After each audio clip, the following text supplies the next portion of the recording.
Hey everybody, welcome back. This is the second supplement in week 7 on section 15.9, change of variables and multiple integrals. And this wraps up chapter 15. Okay, so let's start with a motivating example to see why we want to do what we're going to do in 15.9. So let's look at this example, computing the integral of just f of xy equals 1 over the parallelogram with vertices at 0, 0, 1, 3, 2, 4, and 1, 1.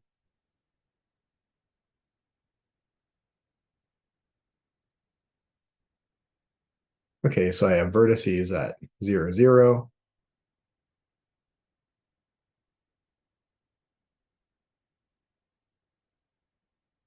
1, 3, 2, 4, and 1, 1.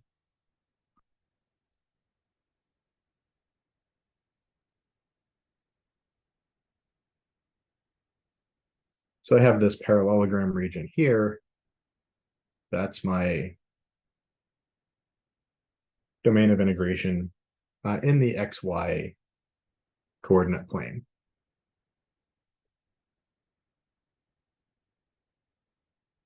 Now, unfortunately, with this domain, it's a bit of a pain to deal with because I have, let's say that I want to integrate dy then dx. I kind of have two different regimes, one to the left of x equals 1 and one to the right of x equals 1, where I have different upper and lower functions for those two. So I suppose I could split this into two integrals, but we'll see that, again, this is just a motivating example. We'll see that if we make a transformation, this is going to end up being a lot easier to integrate. So we'll get an end result that's a lot easier to do at maybe a little bit of cost of some complexity doing a transformation. Okay, so what I would like to do is I would like to apply a transformation, maybe we'll call it T, into a different coordinate system. So here we're going to transform into the coordinate system UV. And the transformation that I'm going to use is x equals u plus v and y equals u plus 3v. So this is the transformation I'm going to use. Now let me consider my different points here. So when xy was, say, 0, 0, what is uv in that case? And here we, I guess, really have to solve a linear system for each of these, but it's easy enough to kind of just see that the answer here is u and v also equals 0, 0. When xy was 1, 3, well, I see that it works out that if u is 0 and v is 1, that does give me xy equals 1, 3. For xy equals 1, 1, well, here I see if u is 1 and v is 0, then that gives me x and y both equal to 1. And lastly, for x and y is 2, 4. Well, if u and v are both 1, then I get 2 and 4 for x and y. So what does my shape change into in the UV plane? Just this super nice box going from 0 to 1 on both axes. So the idea is if I apply a transformation, maybe I can integrate over, say, for instance, a region that is a much nicer region, or perhaps maybe my integrand looks a lot nicer under that transformation. That might be another reason to do a transformation of variables. Okay, so this seems like a pretty good idea, right? We see that we can just compute our integral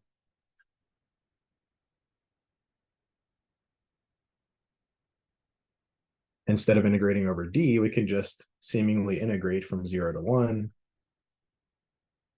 of 1 du dv. And of course, this is just the area of this square, that's just 1. So we would think this should give us the same integral. Let's be a little bit careful though. Let's come back over here to D, and we know that integrating 1 over this region should just give us the area. So we could just use geometry to compute the area of this. We know that this area is 1. That's essentially what we found down here. Let's check this area, just to be careful. Well, there's a couple ways I suppose I could compute this area. Maybe I could use geometry and triangles, but I could also use vectors. I could say, well, I have one vector going from 0.00 to 0.11. If I can draw it, 1, 1. Well, let's say that that vector, we'll call that A, and that's just going to be the vector 1, 1, of course. And B will be the vector going from 0, 0 to 0.13. So B is just the vector 1, 3. And I know that the parallelogram gotten by the addition rule for these two vectors is the area of that parallelogram is the cross product of these two vectors, the absolute value of that, or the length of that, I suppose. Okay, so what is A cross B? Here we're just staying in the xy plane, so our z components are just 0.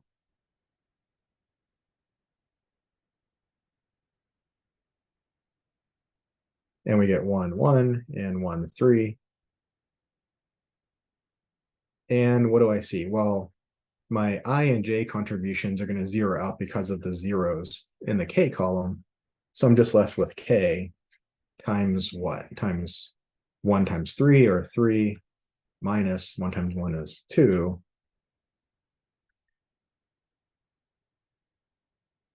Oh, minus 1 is 2.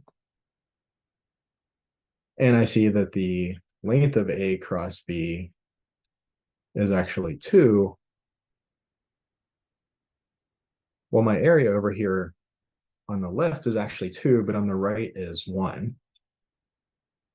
So when I applied this transformation, I've somehow fundamentally changed what's happening here.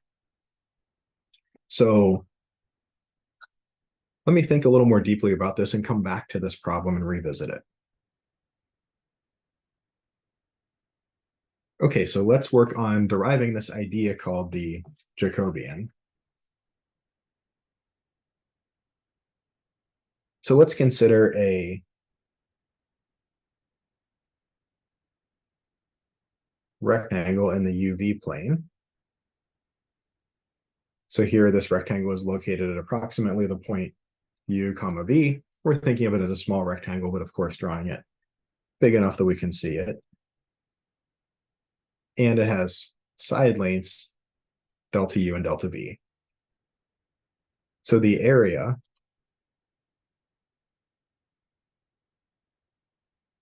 is delta U delta V. If we apply some transformation taking us from the UV plane into the XY plane, and let's just call this transformation G maybe.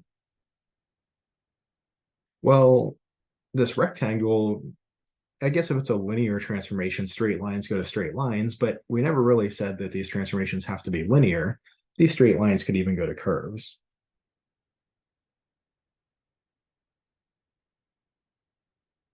So maybe we have something like this as our the region that our rectangle gets translated into under the transformation G. And we would like to know what is the area of this new shape in the XY plane. Well, finding the exact area is going to be tough, but what I could do is I can say approximate this area by a parallelogram. I can take two vectors, I can take their cross product. Let's say this is vector B and vector A, and this area is going to be approximately the length of A cross B, again, for small delta U and delta V. Let's assume that G is a one-to-one function, so it's invertible. We can go back and forth between the two coordinate systems. And that it's what we call a C1 function, which is just the short way to say that the first partials all exist and are continuous functions. Then G of U and V is X of U and V, comma, Y of U and V. So G takes two numbers as inputs, U and V, and gives two numbers as outputs, X and Y. So it's kind of like a vector function of several variables.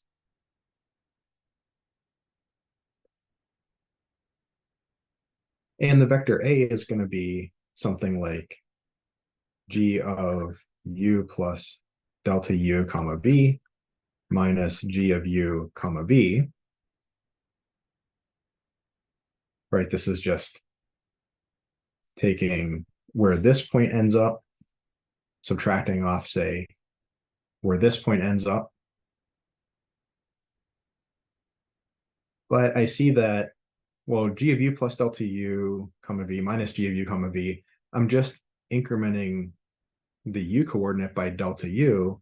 This is approximately, or well, let me write one more little note here, little detail. We'll rewrite this in terms of the vector bits here. So this is X of U plus delta U comma V minus X of U comma V for the first component, and for the second, same thing with Y's.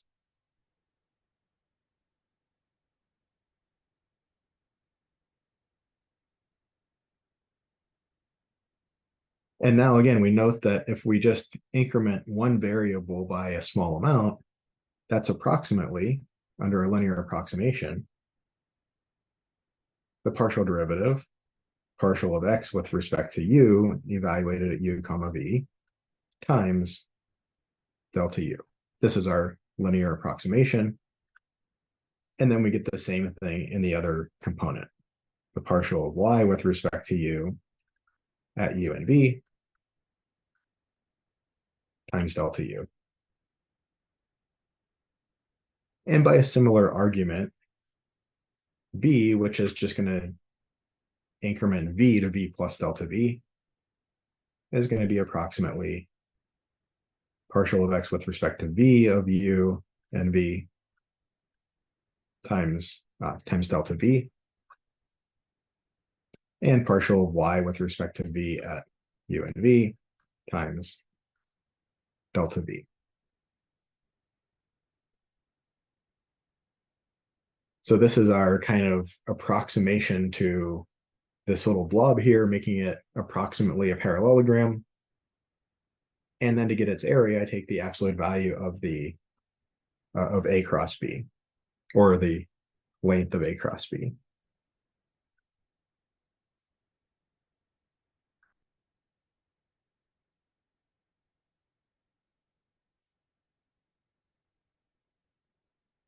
Okay, so A has X and Y components, and again, we'll just make the Z components for both of them 0 because we're just in the horizontal plane here. So this will be X dx du times delta U. For this part here, dy du delta U, and then xv delta V, yv delta V.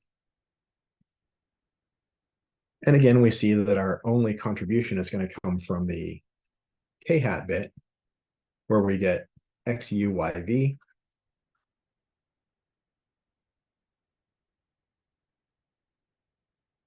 delta u delta v, and then minus xv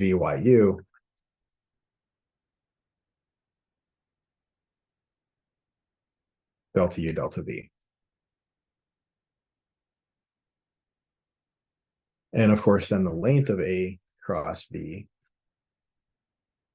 is just the absolute value of the partial of x with respect to u, partial of y with respect to v, minus partial of x with respect to v, partial of y with respect to u,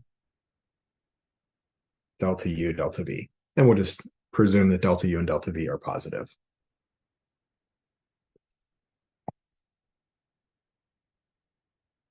And we might note that this is the determinant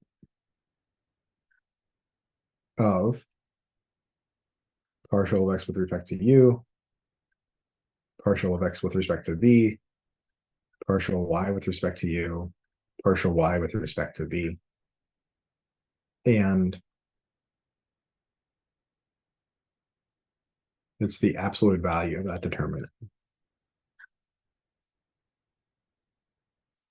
I'm going to write out absolute value as ABS and determinant as DET because we have so many uses of vertical lines between absolute value and length of a vector and determinant. They all kind of use these vertical lines. So just to try to keep things a bit straight here, I'll write a little more verbosely. Okay, so what is the idea? The idea is that the Jacobian is the limit as the size of our input region D goes to 0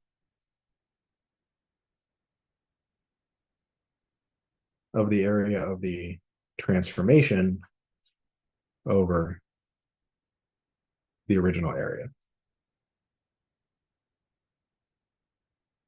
So definition, the Jacobian of a transformation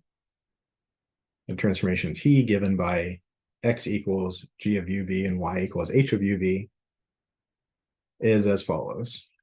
We call it either Jacobian of t, or sometimes with this kind of pseudo partial derivative notation, partial of xy over partial of uv. This is the determinant of the matrix in here, partial x with respect to u, partial x with respect to v, yu and yv. And that turns out to just be this quantity. If our transformation is 1-to-1 in C1, delta A, a little increment of area in the xy coordinates, looks like delta x, delta y.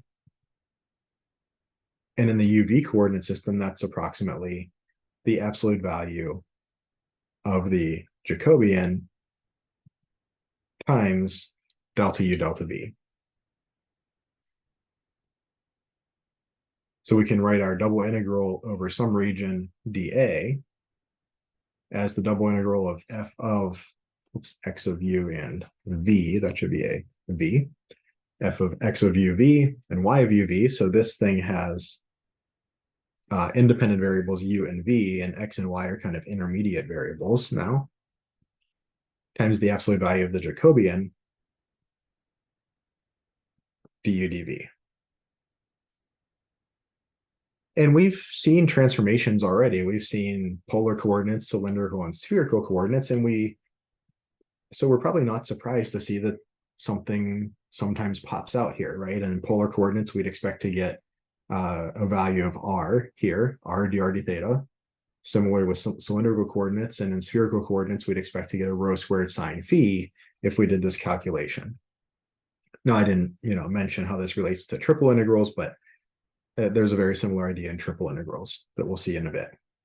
But this shouldn't surprise us that when we change variables, when we make a transformation, we get some extra stuff popping out from this dA. Okay, so first let's go back and fix the motivating example. So what did we forget to do in the motivating example? Well, what we neglected to do was to take account for the fact that going from xy to uv, whoops, go a little more, from xy to uv, essentially what we did by applying this transformation is we almost like, almost like warped space-time or something, right? We kind of shifted the underlying grid, the underlying kind of nice rectangular grid in the XY plane to something different in the UV plane. So I have to account for that. What would my Jacobian be here? Let me come off to the side.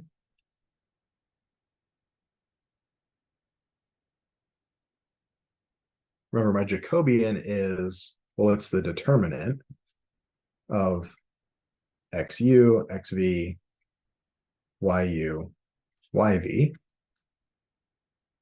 or it's the determinant of partial of X with respect to U is just one, and with respect to V is just one. Partial of Y with respect to U is one, and with respect to V is three. Well, this gives me, along my main diagonal is 1 times 3 minus, on my off diagonal is 1 times 1, or 2. The absolute value of my Jacobian, of course, is just 2 as well. And I need to stick this in here as basically a part of my dA. So this dx dy turns into 2 du dv.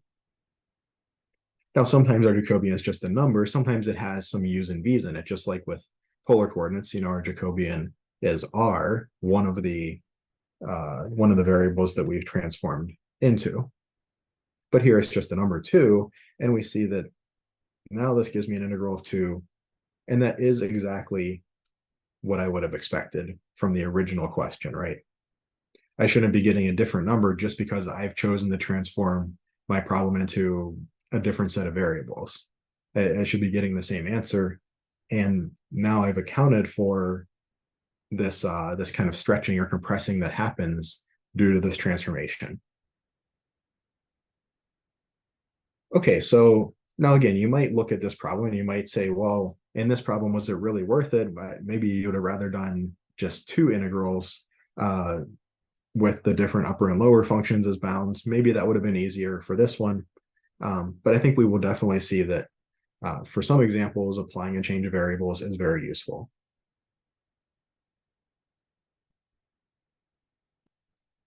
Okay, let's also look at the Jacobian for polar coordinates.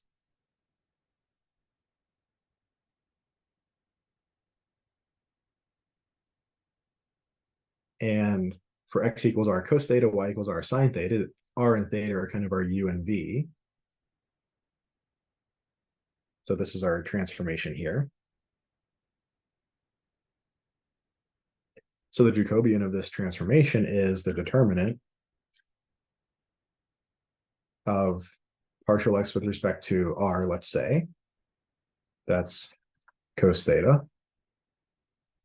And then partial x with respect to theta is negative r sine theta. And then partial y with respect to r is sine theta. And partial y with respect to theta is r cos theta. And again, the determinant, we take the main diagonal, r cos squared theta, subtract the off diagonal, so minus a negative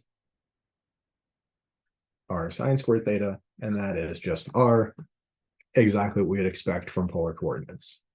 You can do this for spherical coordinates using the triple integral form that we'll talk about a bit later. It's kind of a big hassle. It's a bunch of arithmetic and trig and stuff, but it's certainly doable.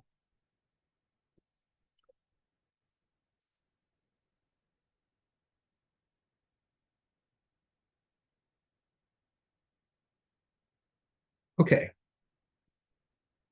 So let's look at a problem that's kind of similar to the motivating application, but now we have an integrand. We're integrating over this region, e to the 4x minus y, and our region is a parallelogram with these vertices.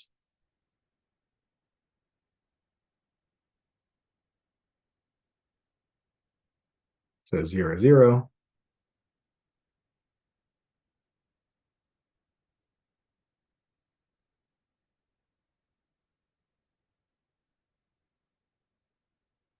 And what do we have? 3, 3, 4, 1, and 7, 4.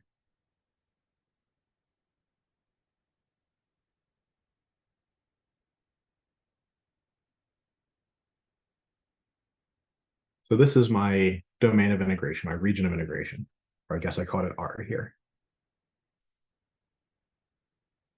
And again, maybe I could split this up into a couple of different integrals. I think 3 different integrals in this case, but that's going to be, that's going to be cumbersome. Can I find a transformation into the UV plane that makes this much nicer to deal with?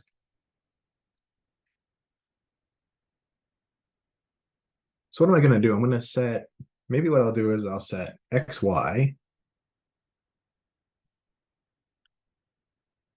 Well, I kind of see that if I think of this bottom line here as a vector, it's kind of the vector 4, 1.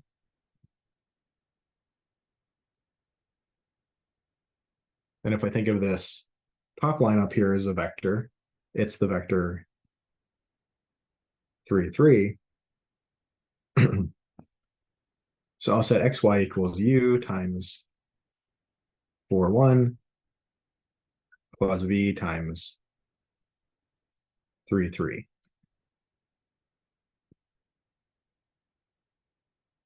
Or I see that x equals 4u plus 3v. And I see that y equals u plus 3v.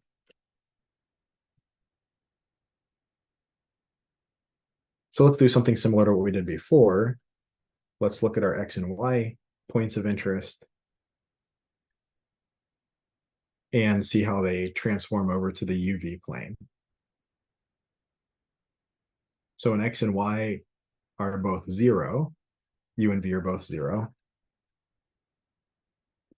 So this is 1 point on the UV plane. When, let's say, x and y are both 3, well, I see that's whenever v is 1 and u is 0. So u is 0, v is 3.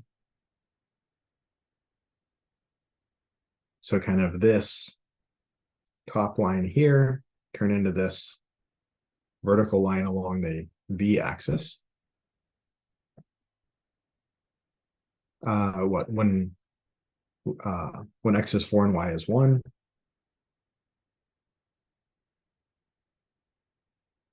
Well, that's when u is 1 and v is 0.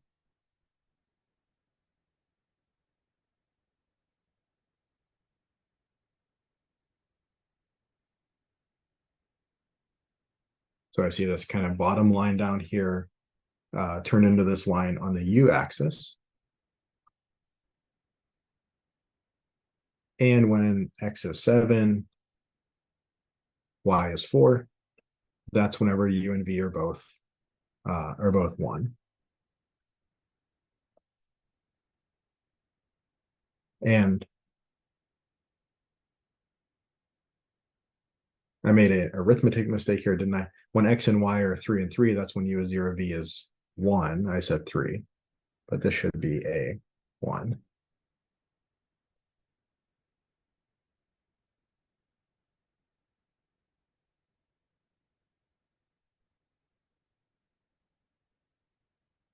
So these two lines map to those two red lines over there,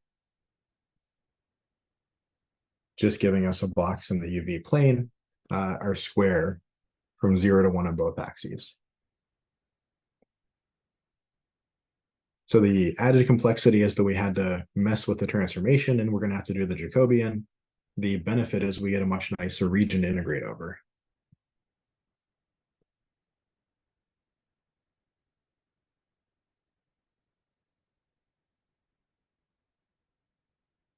So for the Jacobian, I'll take the determinant of the matrix dx du is 4, dx dv is 3, dy du is 1, dy dv is 3. Or this gives me 12 minus 3 is 9. And that's a positive number. We don't need to take its absolute value.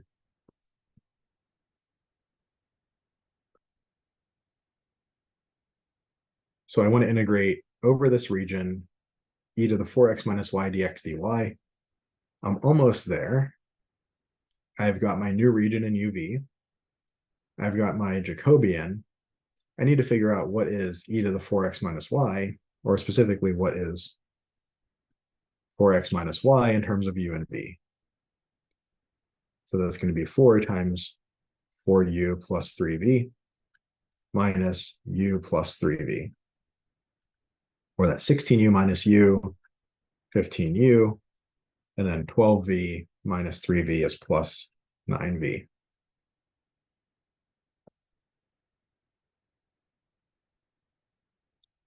Okay, so after all of this is just going to be the integral.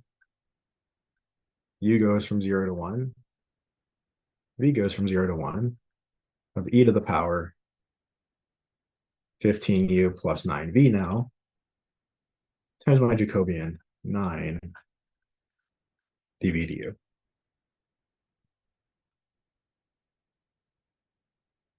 Nicely enough, this breaks apart.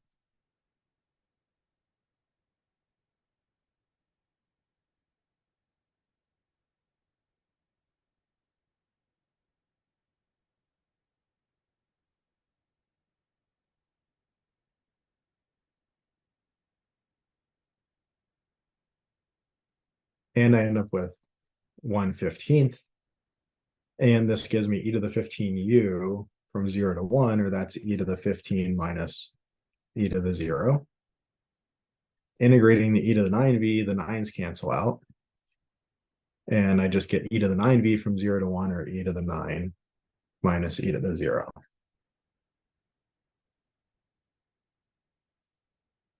So I did a bit of work on the front end, making the transformation, figuring out the new region, doing the Jacobian, transforming the integrand, making sure everything made its way over to the UV world and that I didn't forget about the Jacobian. And the benefit of that was a much easier integration to do. So again, sometimes that cost isn't worth the benefit if it's not a tough integral to do in the first place.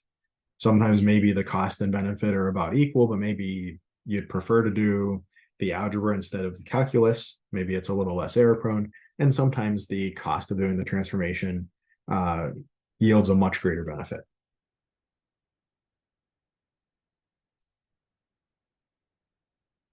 Okay, next example. So here we want to compute the double integral of x squared plus y squared over the region D, where xy is between 1 and 4, or y is between 1 over x and 4 over x, those two curves, and y over x is between 1 and 4, where y is between the line y equals x and the line y equals 4x. And there's a hint for the change of variables here because this is a nonlinear region. It's not bounded by nice flat sides. A linear transformation isn't going to help us too much here.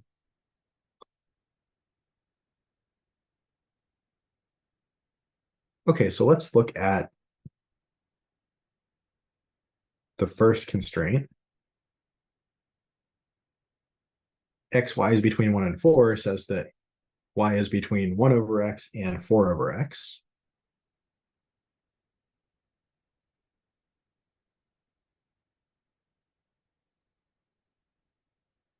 I have so many 4s in all my lectures, and OneNote loves to turn my 4s into 9s.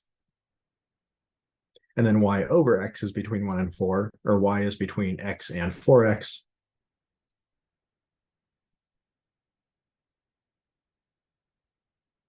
Y equals x is that line, and y equals 4x is a steeper line.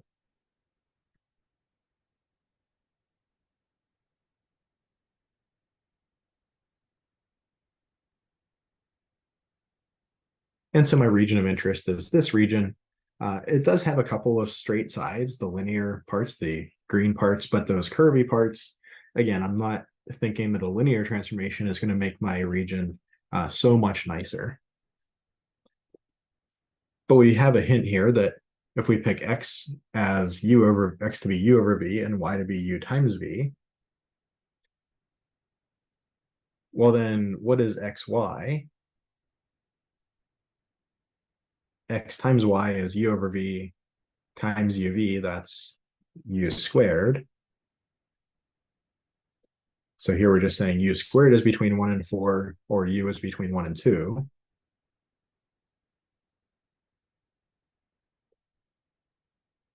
And what is y over x? Well, that's uv times v over u. Well, that's v squared. So v squared is between 1 and 4, says that v is between 1 and 2.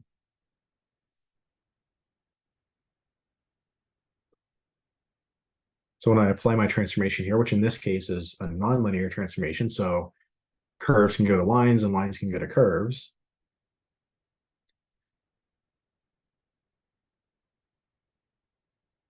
But in my UV world, I get a nice rectangle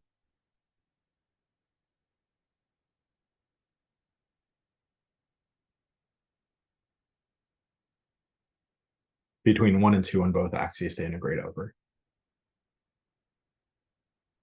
So this nonlinear transformation applied to this kind of nonlinear XY region was just the right transformation to yield a nice rectangular box in the UV plane. Okay, so that is nice. What else do I have? Well, I need to figure out the Jacobian. That's the determinant of, well, I can do dx du, x equals u over v, so dx du is 1 over v, and dx dv is negative u over v squared. dy du is just v, and dy dv is just u. So this gives me u over v minus, so the main diagonal u times 1 over v, minus the off diagonal, that's minus a negative, so plus, u over v squared times v is also u over v. So this is 2 u over v. That's my Jacobian. And I know that u and v are positive, so I don't need to worry about absolute values.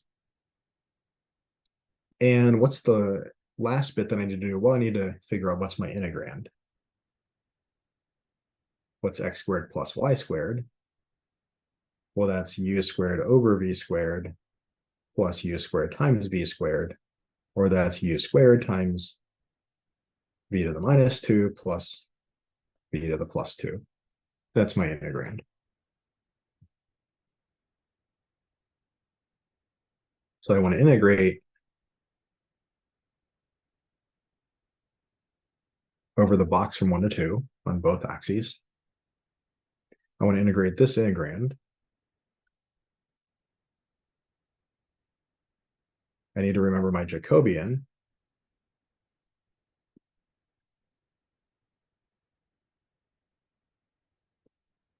Times dv du.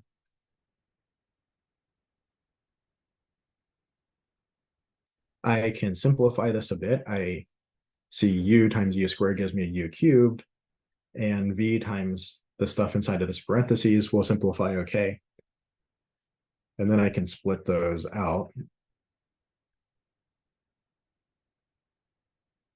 So taking care of that, the factor of u here, and the 2, and then times the integral v equals 1 to 2 of multiplying the v through gives me v to the minus 1 plus v cubed dv.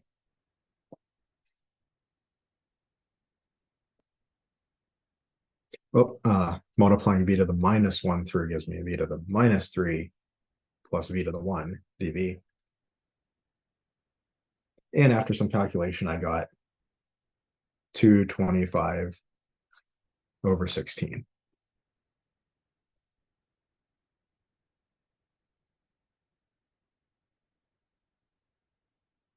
Okay, so I think in this example, we can definitely see that that applying the transformation was, I think, a lot of help here, right? It certainly helped that we were given the transformation to use, that saved a bit of time from us having to try and experiment and figure out some different things. But still, even with a little bit of extra work and changing the region around and all of that, I think we still did benefit pretty significantly here.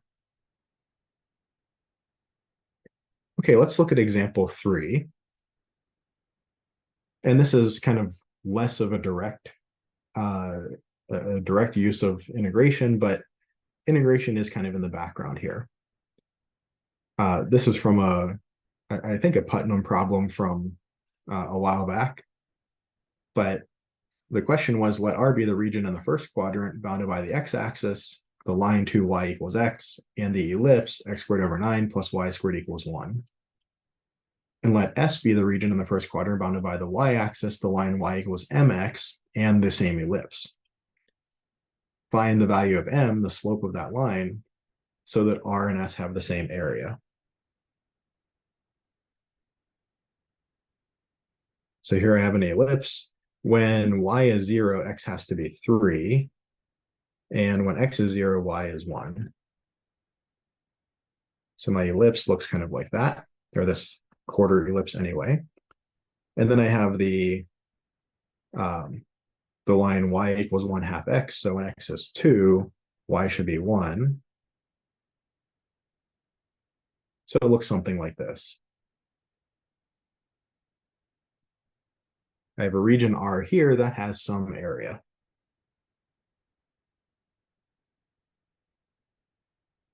I also have a line y equals mx. So this is y equals 1/2 x. I have a line y equals mx. And the area coming over this way, we're calling S. Now, of course, as I change m, as I change that slope, S gets larger or gets smaller. And at some point, it's going to be the same size as the area of the region R. So the question is, what should m be? And I suppose we could do this. We could probably set up an integral on polar coordinates.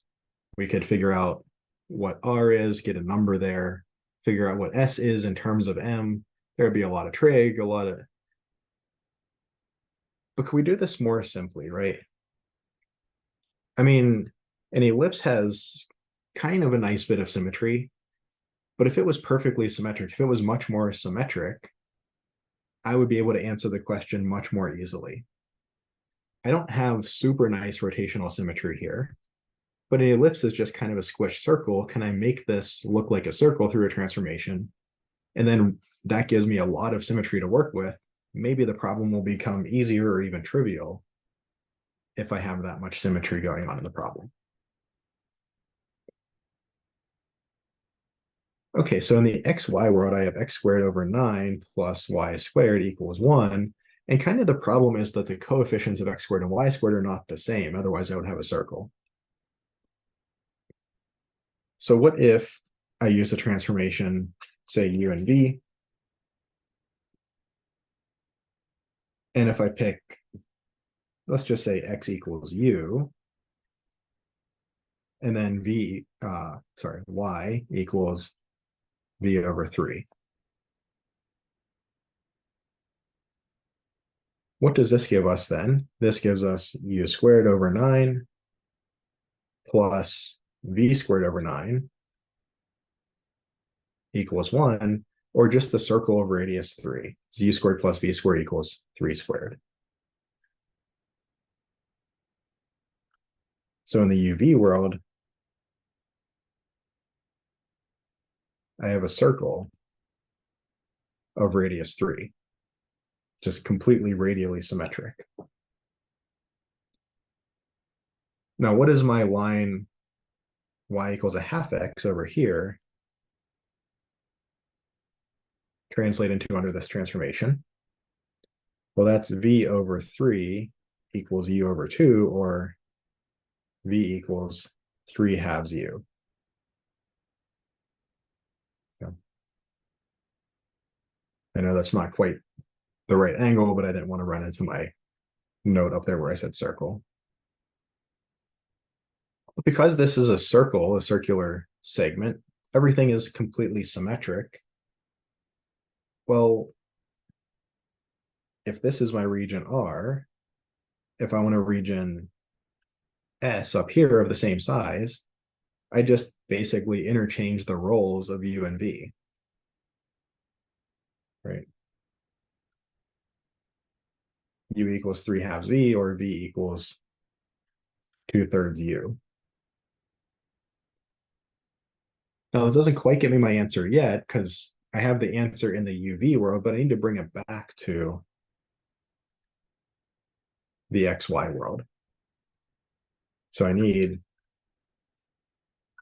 V equals 2/3 U, but phrased as Y equals MX. Okay, so V is 3Y equals 2/3, and U is just X, or Y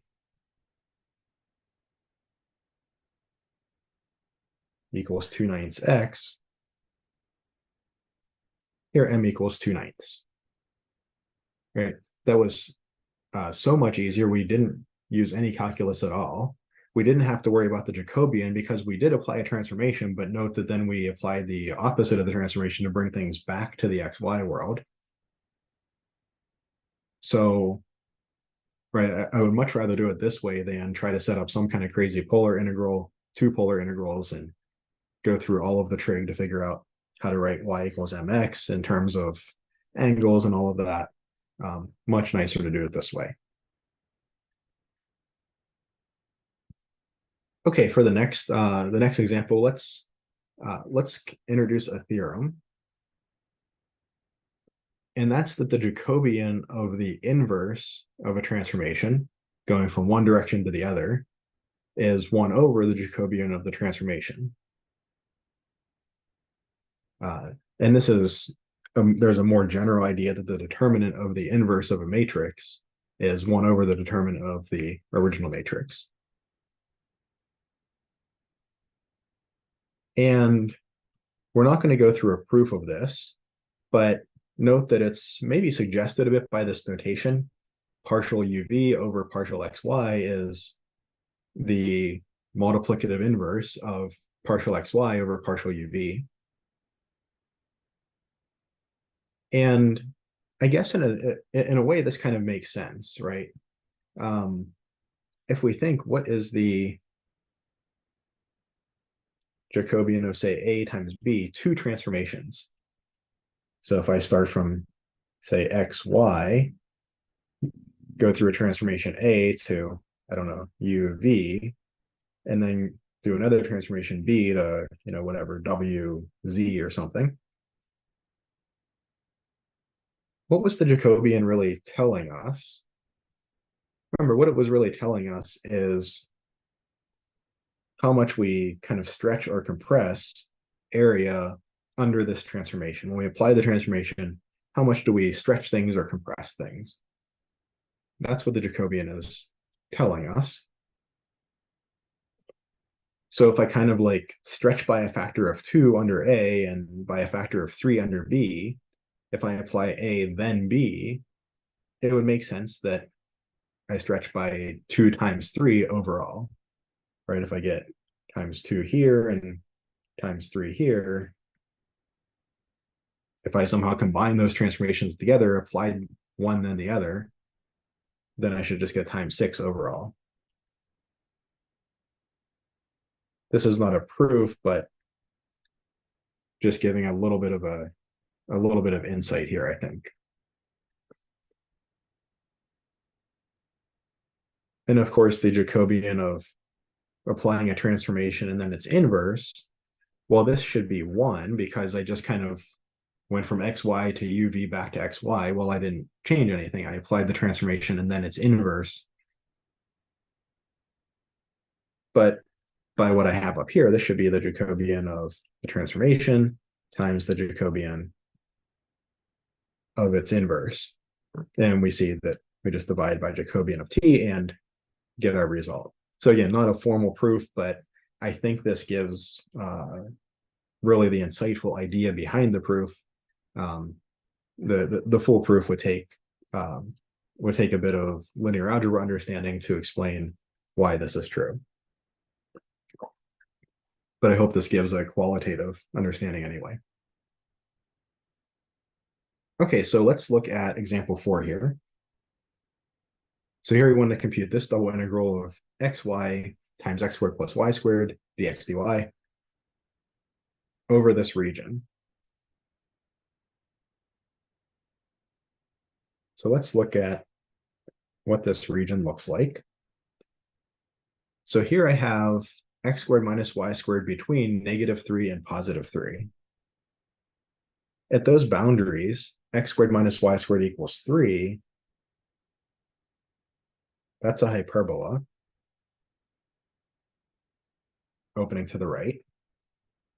I know it's to the right because when y is 0, I have x squared equals 3, and I do get solutions there. When x is 0, then I have negative y squared equals 3, no solutions. So I know I'm opening out to the sides. And x squared minus y squared equals -3. Well, that's just y squared minus x squared equals 3.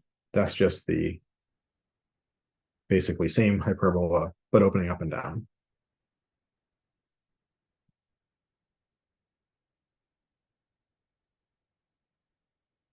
So I need to be between these two hyperbolas, and also between y equals 1 over x and y equals 4 over x.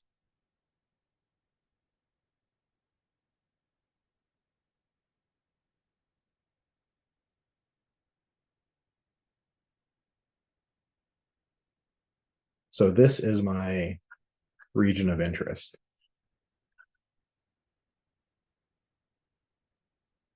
Right, not the prettiest looking region. I certainly wouldn't want to try to describe this in rectangular coordinates in a way that I could integrate. I would like to do a transformation here. Of course, a nonlinear transformation. I'm not given a transformation though. So how can I come up with a transformation? Well, I look at this and I say, well, I mean, it would be super nice if I could do something like u equals x squared minus y squared and v equals xy. I'm not sure if this works, but this just sets up my bounds to be v between 1 and 4, u between -3 and 3, just a rectangle in uv.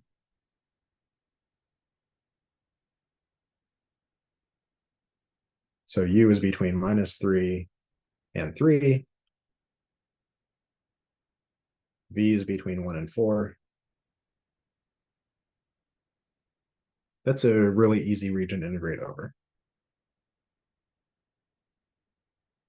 Now, my problem here is that I need to invert this. I need to have x as a function of u and v and y as a function of u and v to take my partials. Right? I need the Jacobian of the transformation, which is partial of x with respect to u, partial y with respect to u, and so on. But that's not what I have easily accessible here. I can easily get, say, partial of u with respect to x or partial of u with respect to y. That direction is easy. The other direction is hard. I either need to do a bunch of algebra or maybe implicit differentiation or something. I need to do something complicated. However, nicely enough,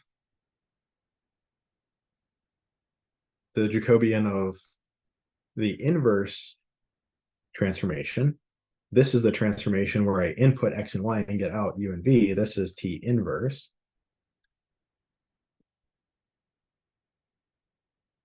Right, where u and v are written as functions of x and y. That's the inverse transformation. Normally, for our transformation, we have x and y written as functions of u and v. But the Jacobian of t is just 1 over the Jacobian of t inverse. So I can actually compute the Jacobian of t inverse as it stands here with partial u with respect to x and so on in that direction, get that answer, and then just do 1 over that to get my Jacobian that I need.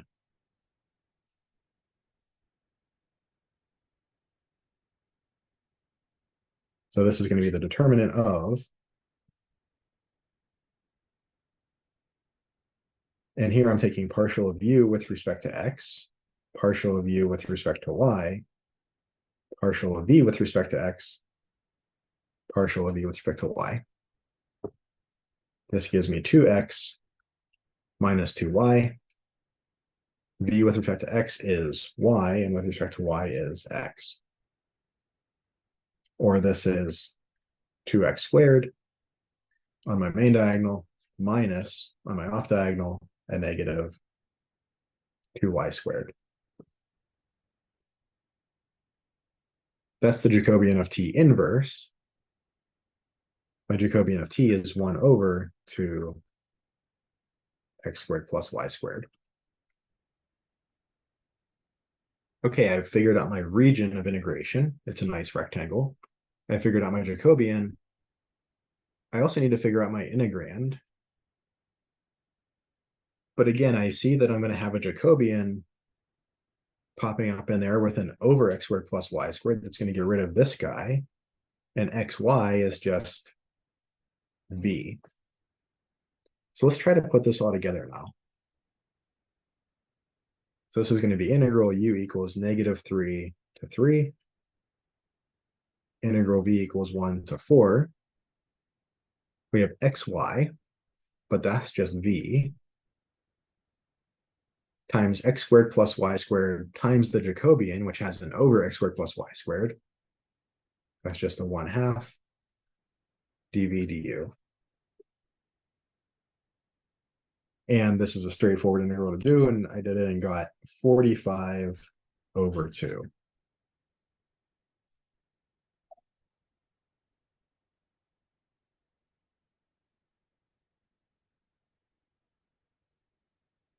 Okay, so moving on to our last two examples. Here we're switching gears a very minor bit. We're switching to 3 dimensions. We're going to compute a volume, and we're going to compute a triple integral. How does the Jacobian work here? Well, in essentially the same way as before.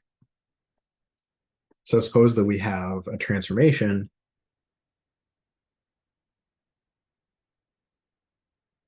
x is a function of u, v, and w, as is y and z.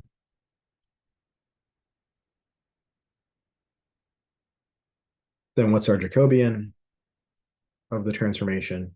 We can call it partial xyz with respect to u, v, w.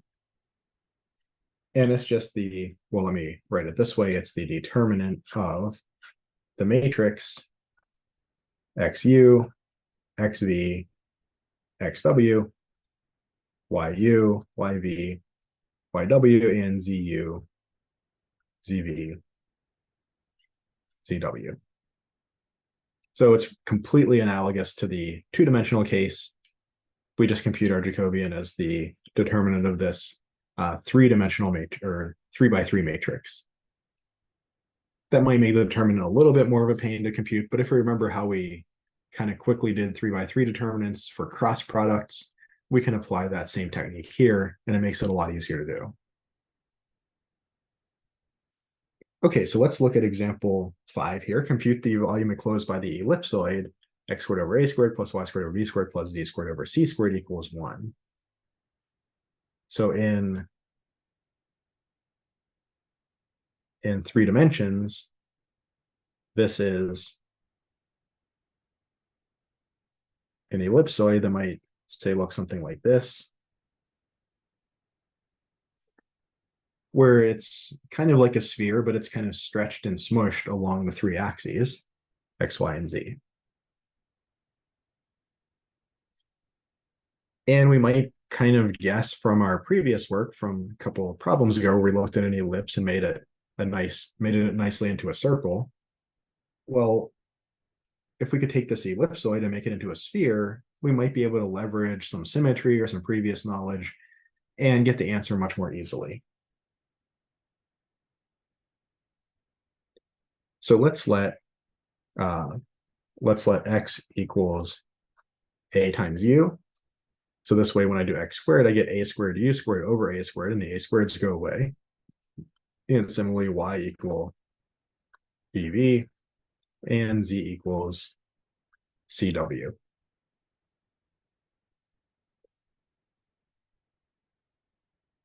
So what does all of this translate into then? Well, my equation translates into u squared plus v squared plus w squared equals 1, just the unit sphere.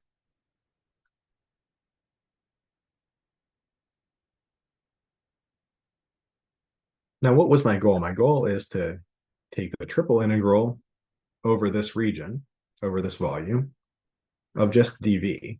And when I say dv, I mean dx, dy, dz, just to be clear, a volume in the xyz coordinate system. Well, this is just the integral over, maybe I'll call the volume S for the unit sphere. It's also kind of a dv, except that it's like du, dv, dw. So it's a volume in a different coordinate system.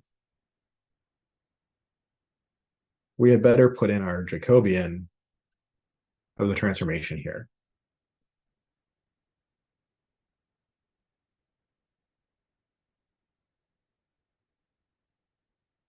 Well, that's the determinant of what? Well, that's partial x with respect to u is a, with respect to v is 0, and with respect to w is 0. Partial y with respect to u is 0, with respect to v is b, and with respect to w is 0. Partial of z with respect to u is 0, v is 0, and with respect to w is c. And we see the only contribution that we're going to get that's non-zero is this main diagonal a times b times c. We presume those were all positive, so no need to take absolute values here. So we're integrating just a constant ABC over the unit sphere, but the unit sphere, I know that it has volume 4/3 pi, right? 4/3 pi r cubed with radius of 1 times ABC.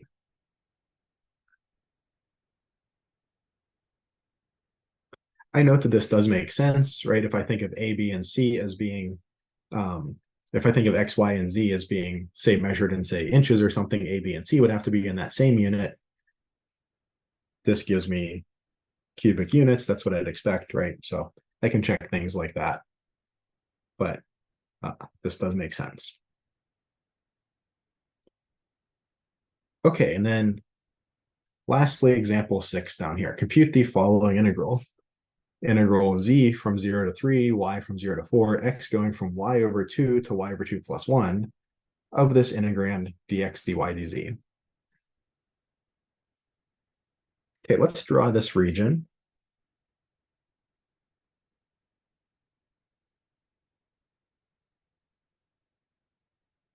All right, so in the xy plane,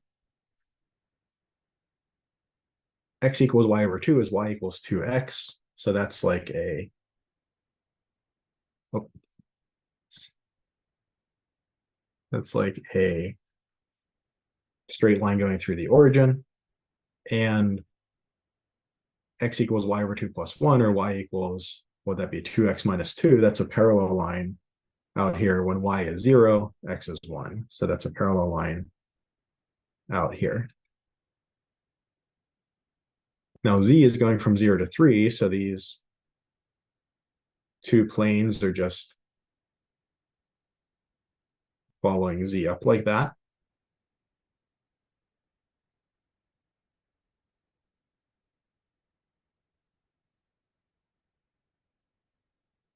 X is staying between these two planes, so this kind of region between these two planes is what we're interested in. Y goes from 0 to 4. So we have some, y equals 4 here. We have some plane coming down and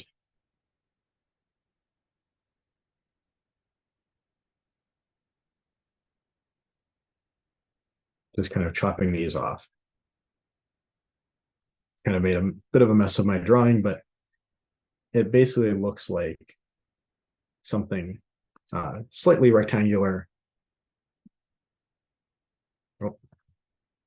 OneNote is also not cooperating with me too well right now.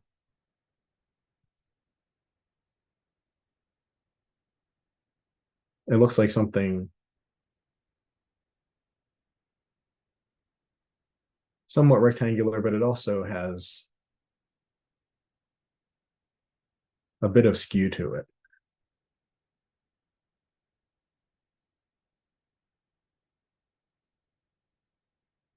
So it's not quite cubic. It's like if you took a cube of Jello or something and put your hands on the sides and sheared it a little bit. That's what it looks like. The top is flat, the bottom is flat, but the green plane is not perpendicular to the blue planes.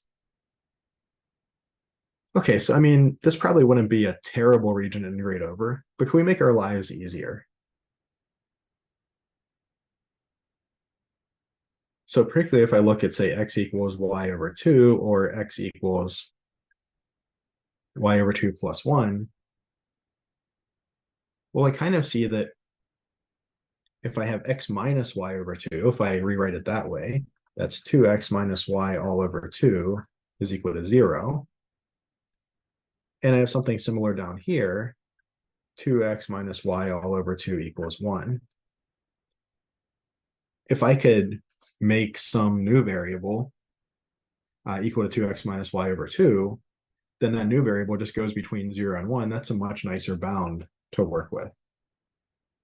So let me set u equal 2x minus y over 2.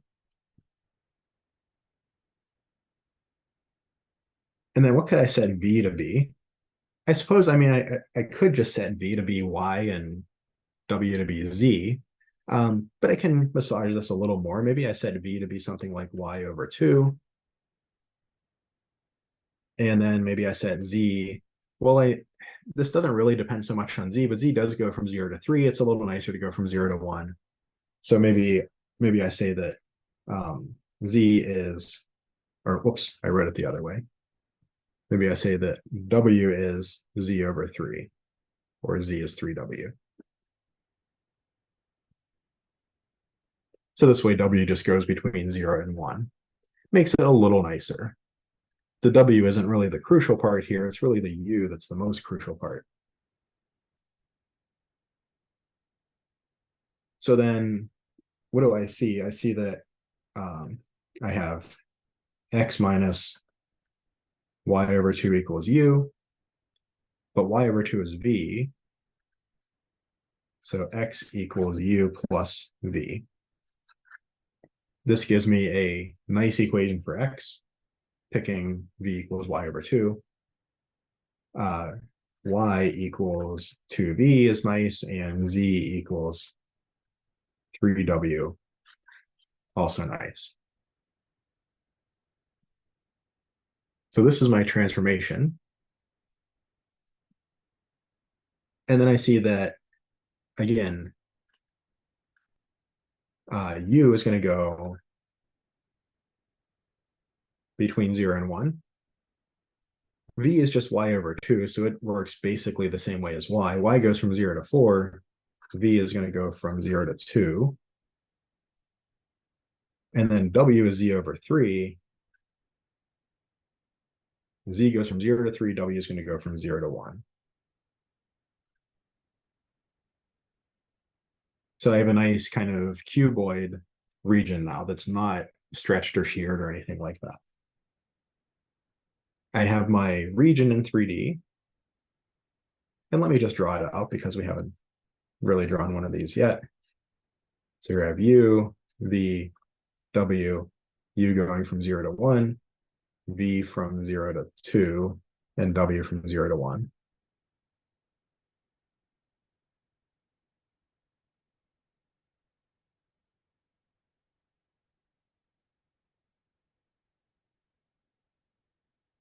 So that's my nice little cuboid.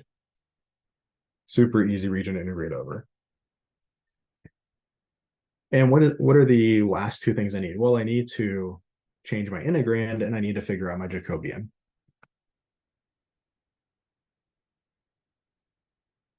So let's do the Jacobian next.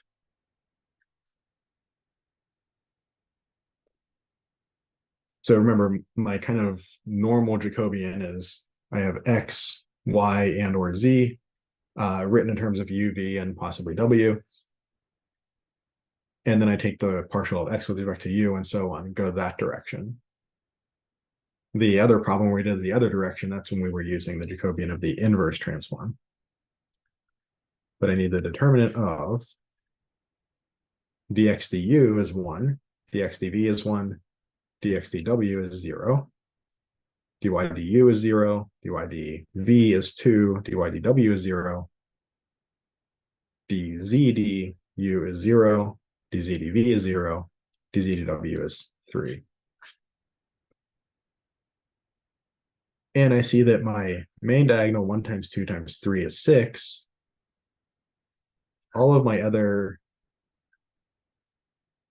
diagonals going top left to bottom right have at least 1 0 in them. None of them contribute anything, as do all of my diagonals going the other direction. They all have at least 1 0 in them.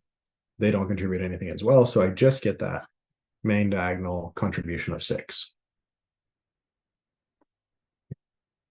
And I kind of expect that. It's a linear math. I shouldn't get anything complicated out for the Jacobian, just the constant. Okay, so I want to integrate. Let me just actually copy this down here. I want to do this integral, but I want to integrate, let's say, u from 0 to 1.